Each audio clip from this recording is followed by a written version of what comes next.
Hello, my fine friends. Welcome back to Destination Discourse. I'm your host, as ever, Stuart Butler, joined as ever with Adam Stoker. Hey everybody, glad to be here again.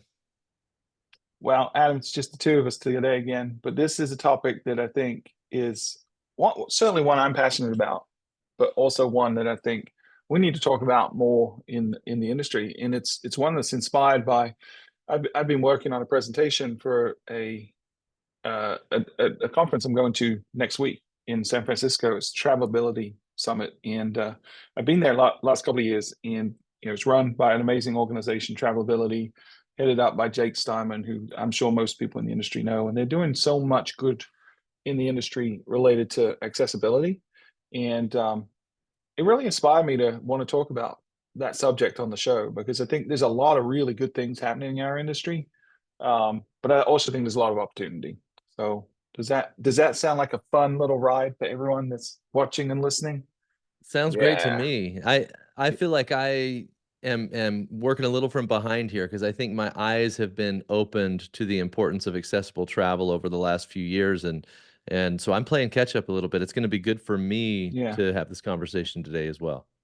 Well, I think, I mean, to be fair, I think a lot of the industry is playing catch up. I think this is a subject that is sort of bounced around in the periphery for a long time, but it's rapidly taking center stage as it should. And so I think, but before I jump into it, I think it's important. I'm going to open up a little bit. You know how podcasts are meant to be a little more vulnerable, and you're meant to get the to know the person, the hosts, and the people that you're talking to. Right? It's a very intimate medium. Am So I I, going to I'm get to gonna get to know you right now for the you're first gonna get to time? know me a little deeper than perhaps you do now, and most people do. I don't open up about this. It's not something I'm not embarrassed or ashamed of. It's just not something that is particularly relevant in most conversations. And so, but I'm considered disabled, right? I don't think of myself as disabled per se, but I mean, technically speaking, I am. I'm extremely visually impaired. That's why I struggle to look at the camera. It's why when I see someone or don't see someone at a conference and ignore them, people sometimes think I'm arrogant. And it's like, no, I literally didn't recognize you because I have cone dystrophy. I can't see. I have zero central vision. Like when I look at you right now, and this is a blessing that came with this disability, but when I look at you, Adam, right now, your face is a blur, and so thank goodness it's a blur. But it's hard for me to recognize people out of context. Like if I'm sitting in a meeting, contextually, I know where they are. If I'm on a Zoom call like this, actually, I'm joking. I can see your face because I can zoom in on a computer. But I don't let my disability limit what I can do, and that really it comes back to my mom. When I was growing up, a lot of the doctors they knew I had severe myopia.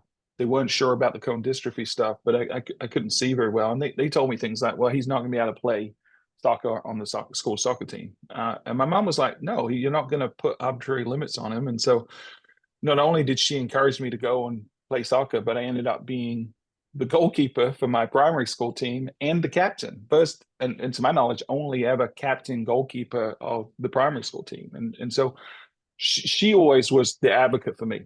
And she always told me not to use my disability as an excuse and to figure out a way around the problem, and I think in some ways that's what shaped me to be a problem solver and to look laterally at problems and to think about everything, every obstacle that's in front of you as just a problem that hasn't been solved yet. And so, Can I you ask you a know, question real quick yeah, on of that? course. I mean, Yeah.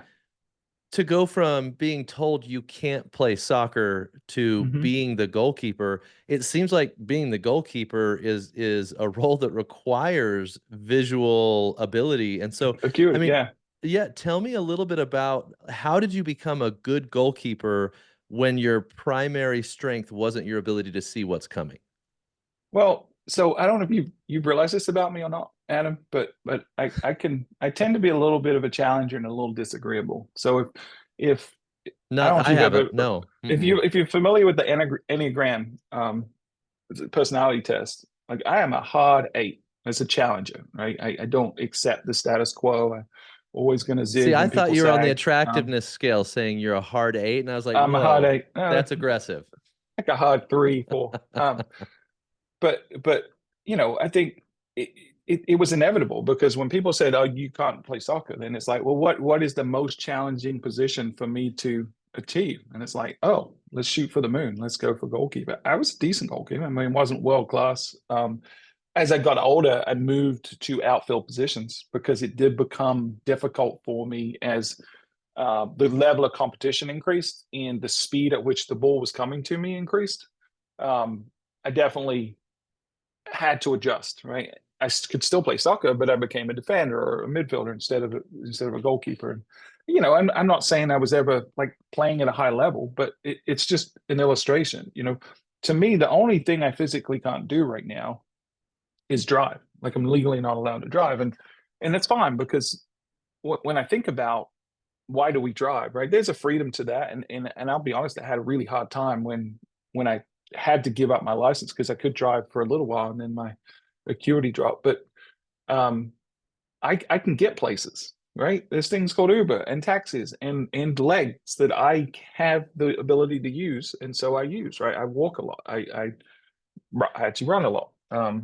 It's not always safe for me to run because sometimes I trip up on roots of trees, like I did this weekend, and bust my shoulder up. But I think a lot of people with disabilities find a way to be resilient, right? They find a way around, and I tell this story, um, not to be self-indulgent, but to set this conversation up because what I want to illustrate to people is that everyone's lived experience is different, and when we treat accessibility as a homogenous thing, we're letting a lot of things fall through the gaps, right?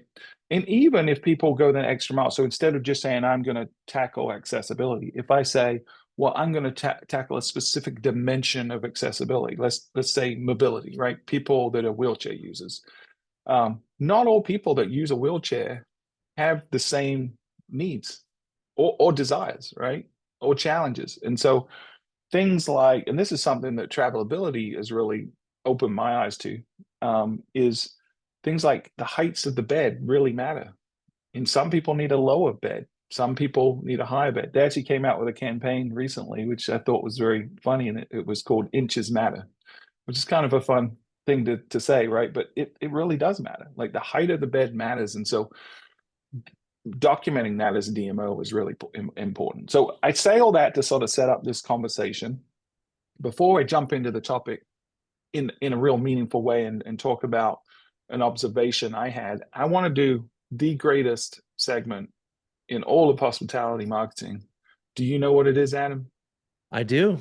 I do, and I can't wait. I was worried you were going to skip it today, and I didn't feel like that was appropriate. So yes, Stu's News is a Let's go. staple that needs to stay. Let's do it. It's time, everyone, for Stu's News. Jingle to be determined. You still haven't got enough Well, votes on that, so right? I've You're up to asked you 30 for that something, I saw. clip because there's more Yeah. engagement on video clips, and so I've asked you for the Okay. clip. You have not sent the clip over, and I believe it's intentional. Yeah, I'm filibustering a little bit. I'll send it over.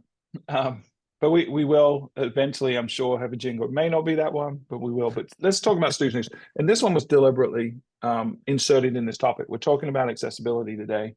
I wanted to make an announcement, and it's one that I am super excited about. We've talked about traveling the spectrum on the show a tremendous amount. We've talked about it publicly in sessions at conferences. This is a TV show that Visit Myrtle Beach developed. We are a sensory friendly destination. We brought 3 families to the Myrtle Beach area. We documented the good, the bad, and the meltdowns. We've talked about it in previous episodes. We've been looking for a home for this show for what feels like forever. It's in reality, it's about 18 months. But we can now announce that Traveling the Spectrum is coming to Peacock streaming later this year. How cool is that? Incredible. Incredible. Yeah. And congrats because I know what an in-depth personal crusade this has been. And I know your team has done an incredible job to support you and work together. This is not a one-person effort, but I do know how important it is to you individually, and it's so fun to see it actually come to fruition. Yeah, it has been a labor of love for the whole team, and it's one that we didn't know we could pull off. We started on this journey when I joined the DMO, not knowing if we posed the question, can we make TV shows? And we started sort of with a layup with a cooking show, and we put that on the cooking channel, and it was, very successful. 40 episodes later, it's done phenomenal things for the perception of the culinary scene in Long Beach. And we wanted to take that to the next level because, full disclosure, that was a paid placement. Like, we didn't cooking channel, we paid them to put quote unquote propaganda on their channel, right? It was essentially a media buy in disguise as branded entertainment. This is the first time that we're not paying to distribute this content. Someone else is actually contributing back to us to distribute this, and we're going to have a massive audience. Like, millions and millions of people subscribe to Peacock, and we're just starting there. We're looking at international distribution. We're looking at distribution beyond Peacock too.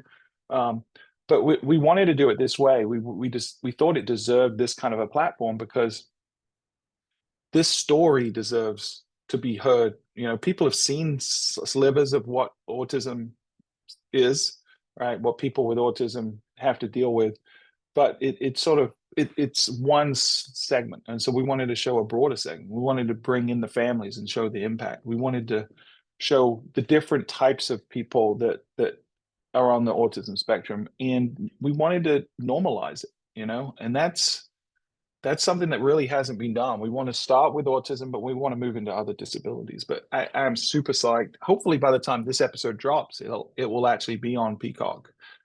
We can't announce the date quite yet, the day we're recording this, but we're planning to launch that later on this year. And so, if you're interested in checking out that show, travelingthespectrumshow.com is the site where it's got all the information. You can follow the socials, but go check out Peacock and watch the show and share it with your friends. And we're just getting started. It's going to be a phenomenal movement. So we're Yeah. excited. That's Stu's news. Stuart, I think it's important as we talk about this project to maybe call back to some of the previous episodes that we've done. We had Will Seckham on to talk about why DMOs don't take risks, right? And we actually had Sarah Peters come on, and she asked the question, are destinations getting the strategy right, but the tactics wrong? And in some of those conversations, I think what we've really tried to attack, and part of the purpose for the show of the Destination Discourse, we've tried to attack the status quo in the destination marketing industry. And your team started with the question, can we do a TV show? And if you hadn't asked that question originally, even though for the most part destinations haven't historically done TV shows, and some have, I know, but you guys asked that question, and by asking that question and pursuing the answer, you got to ask a deeper question, which is, can a destination create a TV show that actually gets a paid placement and is not something that we have to pay kind of this veiled ad spend to be able to put it on the cooking channel, but can we actually get a paid placement from Peacock? And so from a streaming platform. But as I hear this, if we don't challenge the status quo on the front end, we never get to some of these big wins. And I really feel like your team, as much as any team that I've seen in the destination marketing industry, is not only willing to ask those questions, and I honestly think it may tie back to some of the stuff that you dealt with as a child, because you were told you couldn't play soccer. You asked why, you challenged it, you became a goalkeeper, and we're seeing that same experience now professionally. Well, why can't we create a TV show that actually gets paid placement? And now we've accomplished that. It's going to be pretty incredible to see, okay, now as we level up that question again, what's the next thing we can do? None of that happens if you don't challenge the status quo from the get-go, and the industry as a whole has got to do that more. Yeah. And it reminds me of, you're familiar with Kevin Smith, the filmmaker. He did like Clerks and a lot of those kind of movies in the early 90s, early 2000s, and Jay and Silent Bob, those characters. He has a speech that he gave, and he talks about, it was after his dad passed away and how horrific that is. But the message is, we need more people in our lives to ask why not. We have a lot of people in our lives that ask the question, well, why? Why would you do that? Why are you doing that? Like, why would that help us? Right? There's a lot of people questioning why. But this goes back to our last episode, the election one, where we talked about being in an echo chamber and needing people around you that challenge the status quo and challenge your thinking. You need people that are supporters of you, that are cheerleaders for you, that when you come up with a crazy idea, they say, why not? Why not us? Someone's got to do it, right? That's someone's got to be the first to go to Mars, right? Elon's asking that question. Why not? You know, and so you need people in your life that ask why not more than you have people that ask why. And asking why not gives you a path to be so much more proud of the work that you do than if you just stay within the perceived boundaries that you started with when you entered the industry. And so it's so much more rewarding to ask why not and to push Mm-hmm. against those boundaries. And I'm really excited to see your team have that experience. Well, thank you, man. It's been a long time coming, but we're super proud and excited. And most importantly, I think we're proud of how it's going to change lives. The 87% of families that don't take family vacations because they have a loved one on the spectrum. 93% of those say they would if there were better accommodations. And we're showing that it is possible through this show. So let's move away from us specifically, although not completely, because I want to talk about a profound change in my mindset in how I'm thinking differently about accessibility than I was. I think we've done a decent job as a destination in Myrtle Beach around sensory friendly. We haven't done a particularly great job yet on other dimensions of disabilities, although it's part of our strategic plan and we're going to commit to it. And I think one of the problems is how accessibility is framed and how it's thought of. Like a lot of DMOs don't have a dedicated resource to tackle accessibility. They don't really look at it as an opportunity for growth in the market, in community bonding, and all the positive stuff. They look at it as accommodations and compliance, right? They look at it as, you know, I come from the hotel space, and a lot of folks would say, well, I need an ADA compliant website because otherwise I'll get sued. And we'll be like, well, I mean, that is true, but you also need an ADA compliant or WCAG 2.1 AA at the time compliant website because it's the right thing to do. And there's a business opportunity, right? And so I think just changing our mindset. And so if you'll indulge me for a sec, I feel like I'm talking a lot on this episode, more than normal, but I want to talk to you about an experience I had um, a couple of weeks ago. So we're actually shooting breaking news, season 2 of Traveling the Spectrum. And I got to sit down um, with the mom of one of the cast members of season 2. And she was a lady that when we talked to her earlier on, you could feel her pain and her despair. And it looks like Jake's joining us. How about that? We'd Jake's asked Jake popping if he in. was available to join on this episode, but what perfect timing, Jake Steinman, everybody. How are you, Jake? Oh, do we have audio on Jake? No. Jake, great to Yes, see how you. are you? Jake, we are in the middle of recording. You can jump right in. We are talking about accessibility. We're talking about the things that DMOs can do better. And so I'm going to ask you a question in a second, but before I'm going to tell a little story if you can indulge me for a sec. Is that all right, Jake? That's all right. Okay, so we were recording Traveling the Spectrum season 2, and one of the parents who we talked to before she came on the trip was talking to us about how she felt so lonely. She was a mom that was a full-time caretaker. The burden primarily fell on her. Her husband was out working a lot, and she just felt like a prisoner. And she felt like there was no hope for her or her son. The situation was permanent. It wasn't going to change, and this was her life. And it was despair is one of the words that came to mind when we were talking to her. And then we brought her and her family to Myrtle Beach, and they had 4 or 5 days here where they got to behave like quote unquote typical people, and they learned so much about themselves. And I sat down with the whole family at a breakfast table on the fourth or fifth day, and the person sitting across from me was a completely different person. She you could see the burden was off her shoulders. You could see that she felt for the first time in a very long time there was hope, and she felt like there were people out there that cared enough about her and her son that there was going to be a different outcome than she had perhaps even considered before. And that's the power of travel. Travel will bring new opportunities to you. It will show you growth. And every single family that we brought here with Traveling the Spectrum has shown that considerable growth. And she said something to me. This is the profound thing she said to me. She said, I've been places where people have accommodated my son. I've been places where they've maybe even accepted my son, but I've never been anywhere with him where he was celebrated for who he is.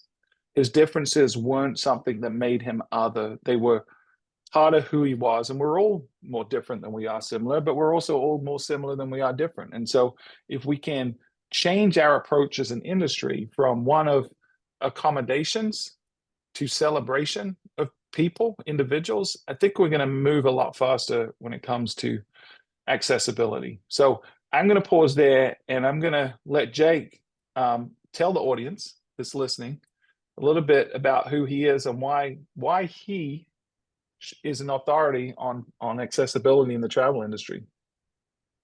Well, I appreciate the compliment, and I'm flattered that you feel I'm an authority. But just but it's really by osmosis, Yeah. and it's not by the lived experience. And so so I started TravelAbility 5 years ago, and what I've learned, and I wanted to bring this up to you, is that we started to focus on the ADA law. I tried to understand it because the travel industry is really very unaware of around accessibility. And so I went back and looked at the ADA law, and then I saw that it was written in 1990, and it took a year and a half to pass because of Mm-hmm. the advocacy groups came in and during the comment period and said this law is not going to work for us. And then the business community, the hotel industry, the construction industry, the restaurant industry came in and said it's going to put us out of business. So it was written for the median, and which means that it works for half the people and it doesn't work for the other half. And autism is not the only disability that has a spectrum. And as a matter of fact, autism isn't even part of the ADA. Mm-hmm. Sensory is not part of the ADA. And so what happens is there's no information on these Mm-hmm. websites about what's accessible. And so because there's no ADA for information,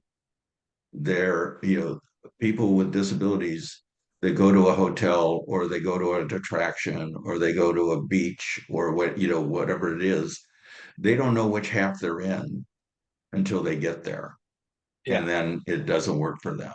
So I Yeah. so our mission is really to work with destinations like Myrtle Beach, like you, that have the relationships with the stakeholders Mm-hmm. and the relationships with the restaurants and with Mm-hmm. the hotels and with their communities, with their city managers, and to help them scale. So this is a way we can scale accessibility at a grassroots level by helping them put the information up on these landing pages and helping Mm-hmm. them educate their attractions and hotels to have information on those landing pages so that people know what they're going to get before they get there, before they arrive. So that's how Yeah. we started. And Stuart, you've been very, um, you've helped me a lot in terms of educating me about the approaches that you're using. You have a disability yourself, and so you have the lived experience. And so what I've had over the last 5 years is I've been working with a lot of people who are disabled, that are disabled bloggers, or they're like thought leaders in the travel space. And I've learned sort of uh, what what they need, and I bring them to the conference. So we have an annual Mm-hmm. conference that consists of really disabled uh, speakers who are there to educate the attendees as to what they need. And then it's destinations and hotels or attractions, but the travel industry uh, to learn from the people with the lived experience. And then the third component is really the the sort of the nonprofit organizations like we've got this year TSA coming, the government organizations, the U.S. Department of Commerce, the Travel Association. They're all looking to see what they need to do, and Yeah. because we have the only conference that deals with this. Yeah, so let me kind of jump in there a little bit, Jake, because I think one of the things that we struggle with, and I think most of my peers in the industry struggle is it feels overwhelming, right? It feels like this massive elephant that we've got to eat, and we don't really know how to get started. We don't really know where our priorities should be. We're also kind of awkwardly approaching it because we don't want to be insensitive, right? We want to use the right wording, right? We want to understand how people want to be referred to. We want to understand. Don't want to offend anyone in this pursuit of improving the experience, and so it is overwhelming. So I've really appreciated your organization sort of breaking it down into certain bite-sized pieces that we can do, like the accessibility playbook that TravelAbility provides and is now available for DI is a phenomenal first read. Like I think that would be something I would encourage every DMO to at least get their hands on. To I think you can buy that or license that through DI now. Is that right, Jake? The Yes. TravelAbility disability Yeah. playbook. But what would you say is where should someone start if they want to commit to accessibility in their destination? What's the starting point? Okay, so the starting point is really is two things. It's bandwidth and budget. Those are the two areas that really people have to look at. And then the other area to start with is what assets you have that you may not that you can start with that are already there that you can sort of get behind. And so for example, you're starting with autism. You started with autism because you've got a training, operation there already in place that has started with, that has Right. already trained a lot of, so that's a place to start. But in the end, it's really what you have to look at is from a DMO perspective is really what you can control and what you can influence, Hmm. and those two things. And then, Yeah. so I'm going to just tell you, I was in Nashville for a wedding and I met with the DMO there. And I'm just going to tell Hmm. you what I encountered there because I think she was very typical. And she is the so she is the senior vice president of communications. And I asked her how she got into this, and she said, "Well, my parents are 85, and we're experiencing problems. So she's living through the travel experience with older Hmm. parents, and then and so this is how she this is why she basically so she told me that the CEO told me about this summit, and she said you should go to this, and because Hmm. she sees it as part of marketing." And then the other person, and I ask her who else is involved. And the other person that's involved there is the head of sales, convention sales, and she Hmm. has MS. And just Hmm. and then the third person that's involved is the person in charge of membership and Hmm. partnerships. And just that is sort of in training. And so the real issue is, and I said, the real issue, you have these three people, and I think this is typical in DMO organizations, is you have three people that are focused in their area. So one is around meetings, one is around communication, one is around training, memberships, but none of them have a budget, so Hmm. then how do Yeah. you coordinate? So the issue is, the first thing is to get a landing page up. So the number one thing to do is to do a survey of your industry, of your hotels, of your attractions, and determine what features they have. And so that survey, so if you have, say you have 500 members that receive that survey, you might get 30 that will return Yeah, if it. you're lucky, yeah. Yeah. If you're lucky. Okay, so Yeah. so this is what you need to expect. And you start with Mhm. that 30 and you put the landing page up, and then you send that landing page to the other, 470 and say, this is where we're starting, and it just sort of iterates. So Yeah. that's with someplace people could start. Yeah. The other thing that I think is really intimidating is they look at it and they see, like, okay, so we have this landing page and it's all wheelchair oriented. How do we? Mhm. The other thing is really that there are other, wheelchairs require ramps and construction projects. Mhm. It's showers aren't working properly, so certain things. Anyway, but you can start with hearing. You can start with blindness. There are Mhm. apps you can have. But I think the best place, I think the most interesting place to start is with sensory tourism.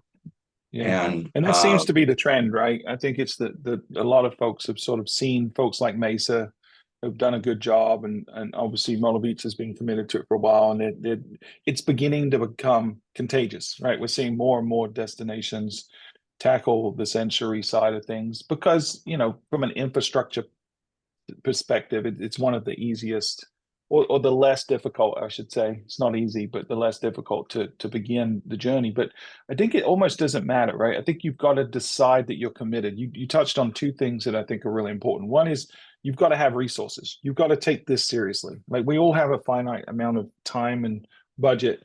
You've got to decide how much of that you're going to allocate to these initiatives. And if you don't, then you may as well not even try because it's just not going to get off the ground. This takes a heavy lift, and so you have to have people and money dedicated to these initiatives. That's number one. Number two, and this we were very fortunate, but we've learned really the hard way in other ways is you have to engage the community you're trying to serve. You have to. As a DMO, we're not experts, right? We don't understand the lived experience of people with visual impairment or hearing impairment or neurodiversity or mobility challenges. We don't. So you've got to go find those people in your community or on a national level that really have that deep knowledge, those experiences. And then you've got to go work with them to go find the customer that you're really trying to talk to. And really, I ultimately understand what the needs are, right? Because we can prescribe solutions that we think are the right things, and it might be that, oh, I understand that people in a wheelchair need a higher bed, right? And so I put all higher beds in my hotel, and then it turns out, well, no, some people with certain types of wheelchair need a higher bed, but some need a lower bed, and so we got to start treating people like individuals and people like people, not based on their disability or their label, but they're a person who has this. Like I'm a person who has a visual impairment. I'm not a visually impaired person, and not that the words particularly matter to me, but the semantics, the meaning of those words are important. I'm a person first because I have a lot of unique attributes that are different than someone else that has the same disability as me, and so we've got to stop using the same homogenous brush when we're talking to people with disabilities. And I don't know, Jake, do you agree with that? Disagree with that? This is Destination Discourse, so you are allowed to disagree. I disagree to the extent that people with disabilities that I've encountered disagree with it. So Yeah, I'm talking some do, about right? how And they some want to be don't. referred to. Okay, so Yeah, some of them want to be like, we recommend that it's person first. That's what yeah, we recommend. But a lot of them feel their disability is their identity. yeah. They You're feel right. Some do, some there's don't, right? So we nothing kind of to be see. You're ashamed right. of about being disabled. And so it's a debate within the disability community that has Yeah, existed for a long time. And yeah. so either You're one is correct. We fine. we see that in the autism community a lot. Like there are, and it's probably split 50-50 within autism, right? It's some people prefer the person first language, and that's probably the way to start because it's a little more generous, right?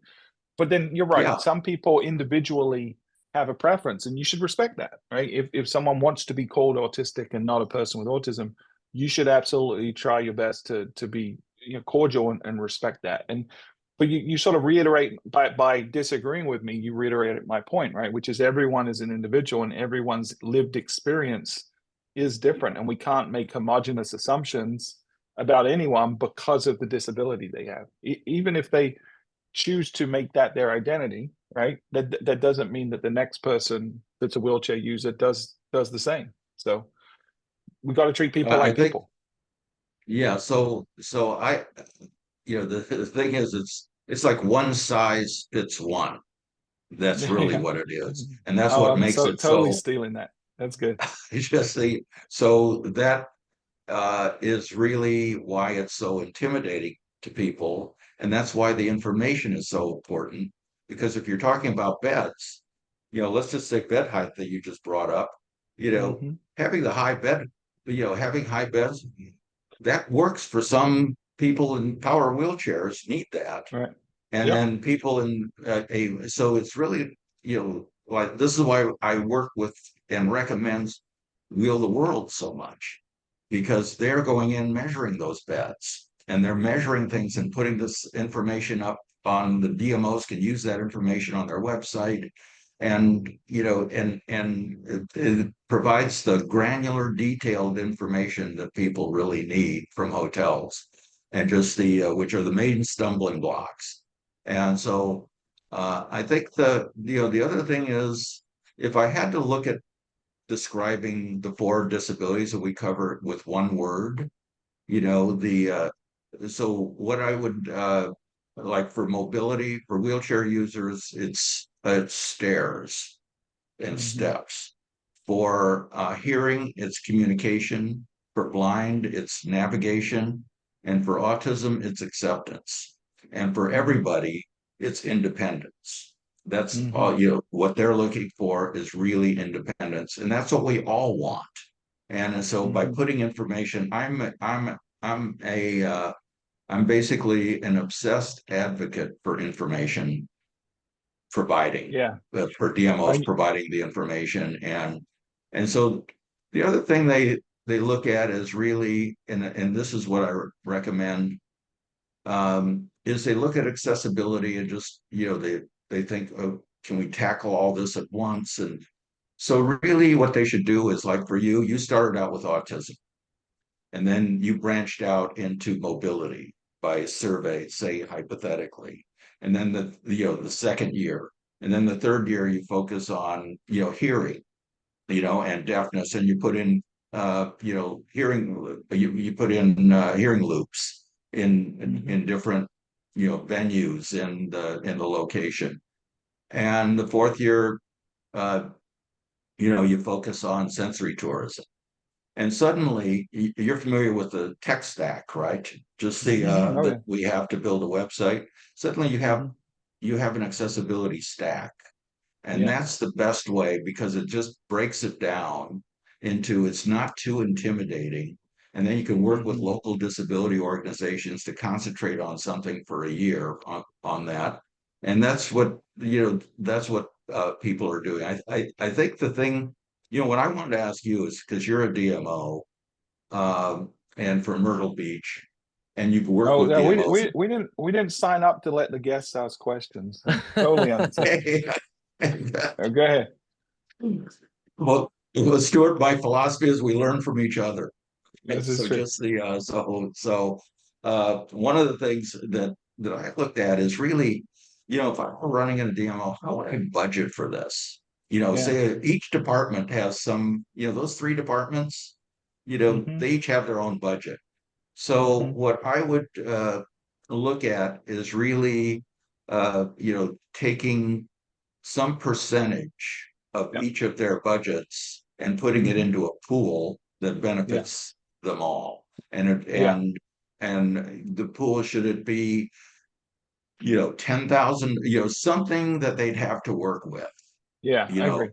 Yeah, I think the money part is important, but I think just as important because a lot of this stuff doesn't have to cost a lot of money, right? It's time Yeah, it is doesn't. the limiting resource, right? And so I think yes, you should allocate budget, and I think a lot of DMOs started to allocate a portion of their budget to DEI initiatives. I think at least a section of Yeah, that, if not a dedicated resource, should be specifically accessibility. So I think the money is important, but I think more importantly, you've got to have the people, right, or a person in house that is quarterbacking this, that is the sort of the champion for it, that is bringing it to the top of the conversation in everything you do, because it should permeate everything you do, right? It shouldn't be an afterthought. It shouldn't be pushed out to one side. It should be a continual conversation that happens. But the other thing that the DMOs need to realize, we tend to do things in isolation. We tend to sort of take the burden on ourselves and our own team or our agencies, especially if we're, a small agency or a small DMO. But the community that is out there already that probably exists in your area have a lot of opportunity to be additive to what you're trying to do. And so if you just engage with those communities and ask them questions like, how can we help? What are you already doing we can promote? That costs no one anything, right? I can put events on an event calendar. Who do you need to talk to? How can we help connect you? How can we help develop goals and strategies that are going to elevate our destination from this dimension of disability, right? And so what you'll find, what we've done with the autism and sensory friendly stuff is it really has taken a village. It's not just the DMO, and it's really, we're sort of the mouthpiece for it at times, but we're certainly not the majority of the work. People like Becky Lodge with Champion Autism Network, people like SOS Care, people like the airport, people like the hotels and the restaurants and the attractions. They've done the hard work. Like we're just sort of the storyteller for all of that. And so I think the DMO needs to understand they're not in this fight alone. And if we go back to a previous episode of this show where we talked about with Amir Elon that the local community quality of life is the primary purpose of a DMO, then what better way to improve your community than to be accessible to everyone, and not just accessible, but to create experiences that make everyone feel independent and included, because that's what we're all trying to do, Yeah. regardless of anyone's ability or disability. If we can make them independent and included, then we're going to have a high quality of life, and that's the business that we're in as a DMO.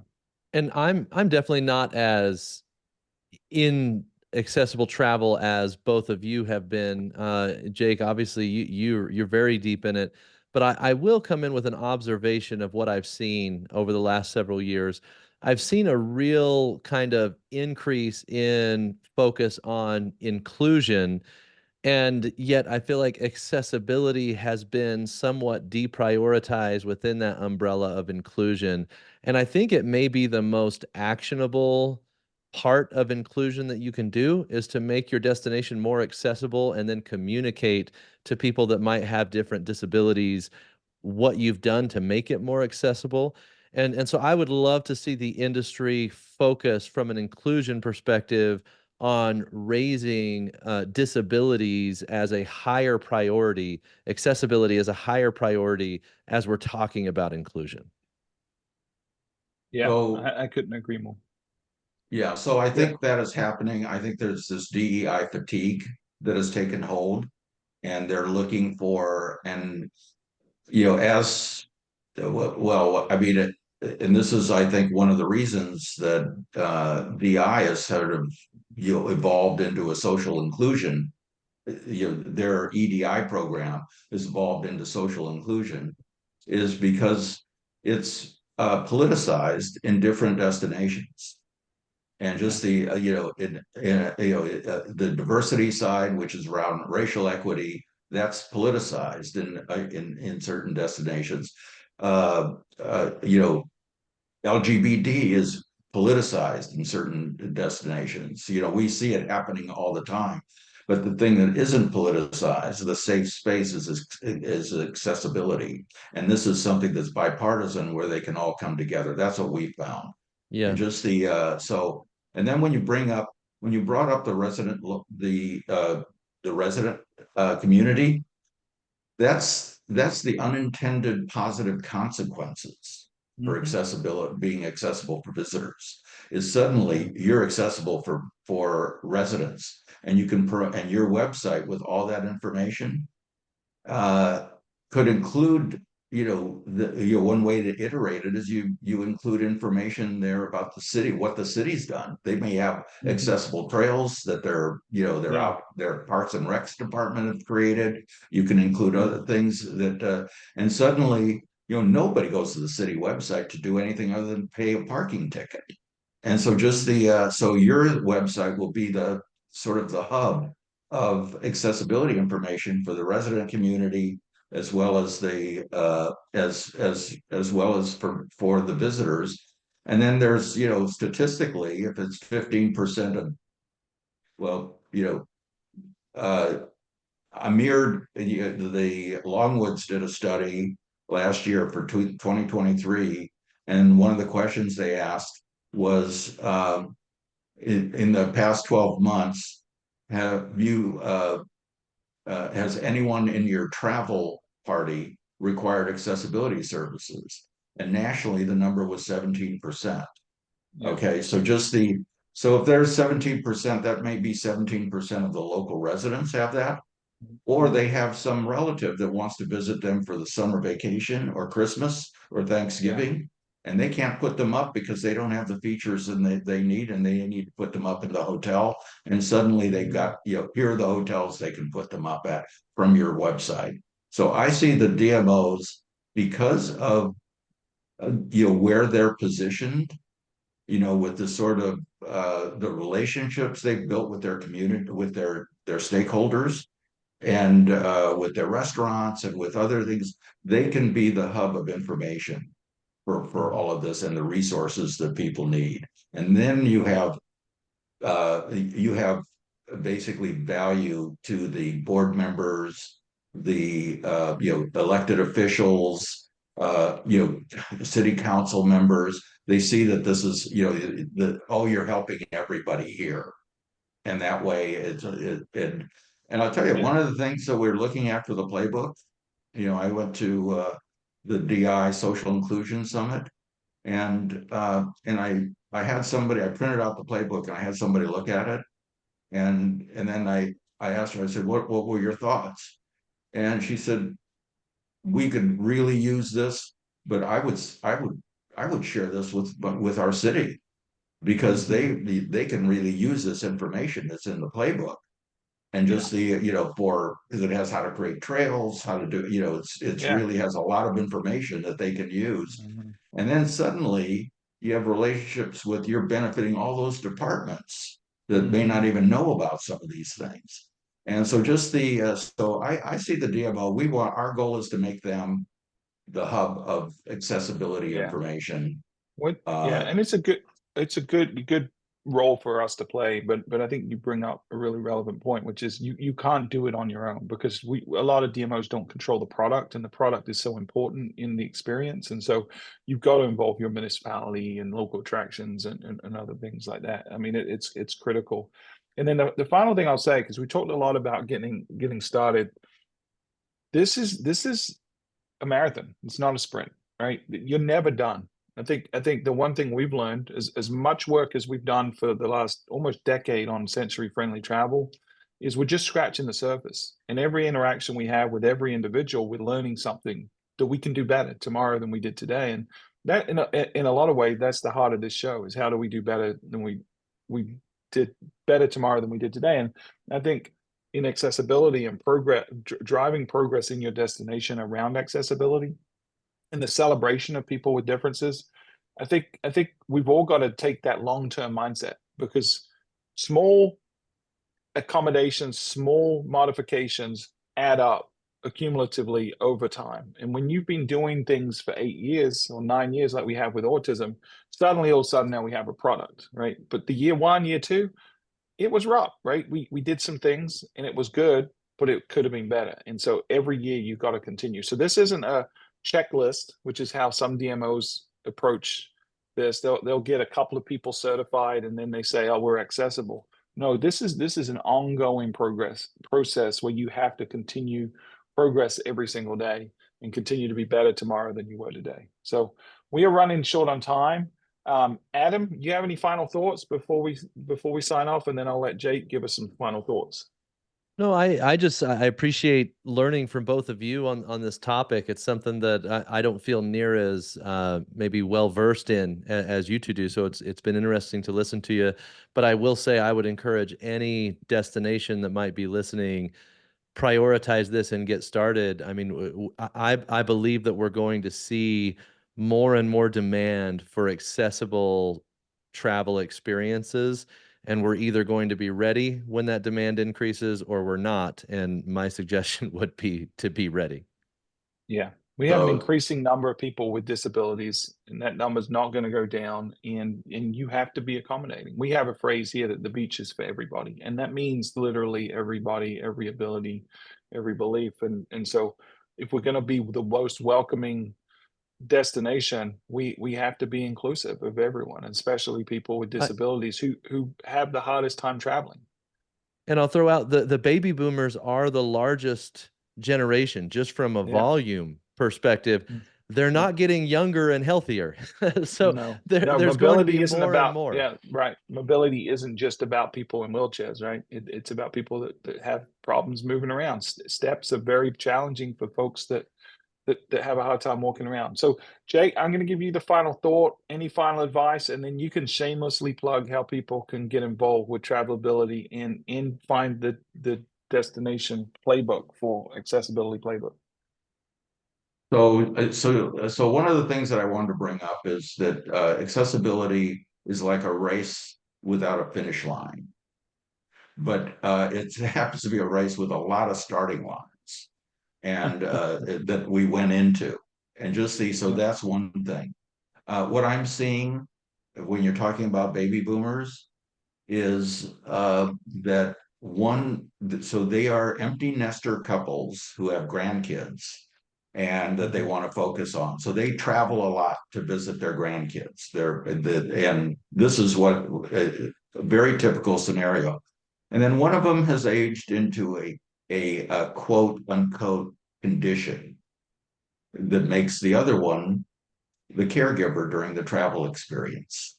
Mhm. And so the caregiver is the person, so that say it's a, the the husband is suddenly in a wheelchair, it's just starts with a walker, starts with a cane, a walker, then progresses to a wheelchair because it's just so much easier than and faster to get around. And she's pushing the wheelchair. And so his wife is pushing the wheelchair.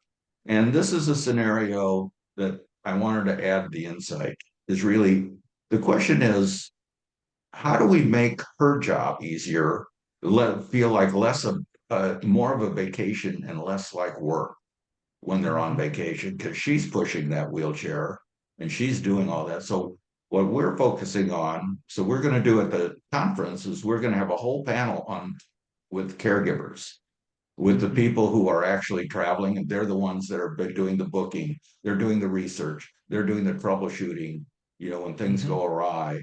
And we're trying to figure out the key is to bookings is they're making the bookings. And just Mhm. see is how to make their jobs easier. And I think that's really something that we're going to focus on with the information side. And that involves, things like adding wheelchair rentals, to your Mhm. accessible landing pages, adult daycare so that they can have a break. These are all things that we're learning. And Mhm. so so we have the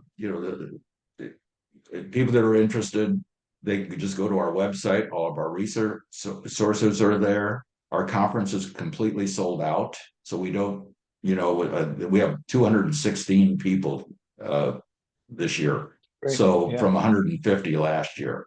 So and then from like 110 the year before that. So we're just sort of growing the right way. We're not growing, not doubling and tripling, which we couldn't handle, but we're Mhm. growing slowly and at a and reflecting the way accessible travel is growing. And just Yeah. we're a reflection of that. And so And that's one of the things I love about the organization, Jake, is you really listen to the people. You bring in new, fresh ideas and new people constantly to the organization. And I've been privileged to sit on your advisory board for a couple of years now, and I've been to the conferences, and I'm always learning every interaction I have because there's always some fresh perspective, fresh information that's coming in. So I would strongly encourage everyone that's in the DMO world, on the vendor side and on the DMO side, or as the dark side and the light side, as I like to call it. I would advise all of them to get involved. Firstly, to download the accessibility playbook, right, which you can get through Destinations International. Is that correct, Jake? Yeah. So just go to Destinations International website, and is it on the Right. homepage, or you search for it, or they can? Yeah, you have to pay. Yeah. There's a cost. There's a cost for based on your budget. Yeah. So there's and it's fairly costly because we don't want somebody to just check the box and have that You're a sit there terrible doing salesman nothing. right now, Jake. Terrible salesman. It's tremendous value, right? It's tremendous value. The amount of knowledge. I mean, it's I am a hundreds of terrible thousands of, salesman. You're right. yeah, it's hundreds of thousands of dollars of knowledge in that book, right? You boiled that down over like several years and had some of the best experts in the industry put this thing together. So the value is tremendous. I mean, it's not inexpensive for sure, but it's worth every penny. So I'd say that. Well, If they want to learn more about travelability in the summit, though, where can they do that, Jake? just www.travelability.net.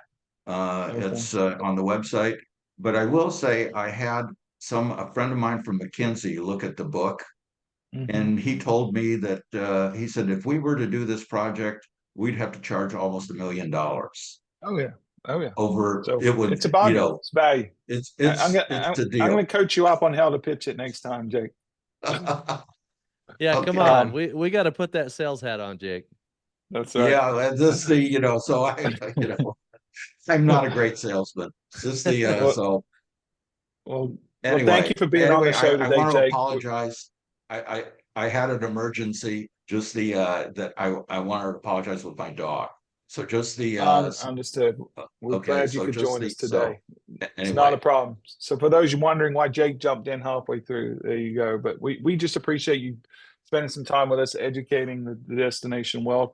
We'd love to have you back on the show at a later date. I would love to hear from you what you think some folks are getting right and what some folks are getting wrong. But we'll save that for another episode. But Adam, if they want to get in contact with you, what's the best way to do that?